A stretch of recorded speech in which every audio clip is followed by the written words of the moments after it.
Well, a storm has been brewing in Corinth. Paul mentioned the peddlers of God's word earlier in 2 Corinthians, but now he turns his full attention to their criticisms of him. People who claim to be apostles of God have gleefully undermined his authority as an apostle. I tell you, here's the problem with that. The one who appointed Paul an apostle was Jesus himself. In chapter 10, Paul spends some time talking about himself and his unique qualifications. Now, he doesn't want to do this. In fact, he really hates to do this, and I hope you'll see that as you read. He's bragging about himself and something he's not comfortable with at all. But he does it because he feels like he has to in order to fix this rift between himself and the Corinthian Christians. In chapter 11, Paul lists various trials and tribulations he suffered as an apostle. Beatings, shipwrecks, numerous threats on his life. He's doing this to show that he is a true apostle. Now, what's interesting about this is the false apostles, whom Paul will refer to sarcastically as super apostles. They looked at Paul's persecutions and thought they proved he wasn't really an apostle, but an impostor. How can Paul be an apostle if he's constantly being persecuted? And what Paul is showing them is that they're not true apostles because they aren't suffering for Christ and sacrificing on behalf of the Corinthians like he is.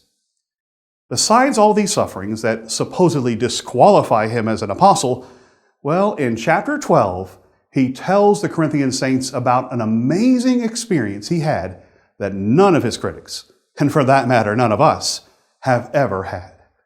Paul has been in the presence of God himself.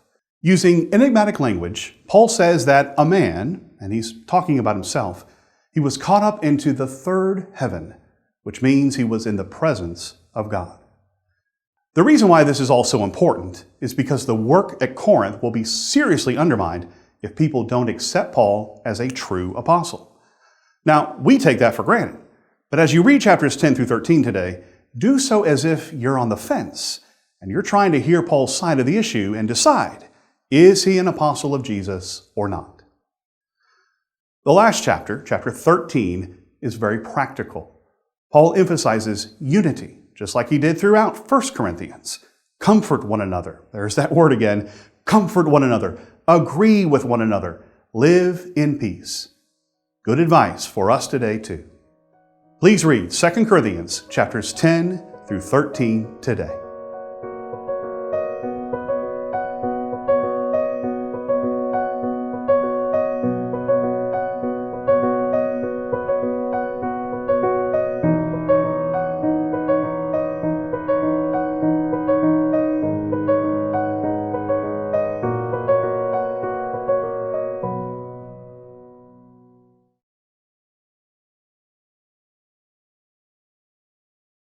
Thank you for reading 2 Corinthians with me this week. I want to ask you something. What did you think of Paul's lists? Did you notice he had these long lists, these passionate, rapid-fire series of contrasts? Here's one, for example, from chapter 4. We are afflicted in every way, but not crushed. Perplexed, but not driven to despair. Persecuted, but not forsaken.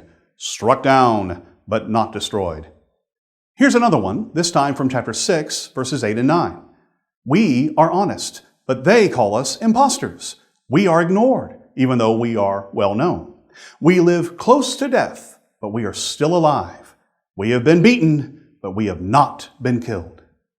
What do you think of these rapid-fire lists?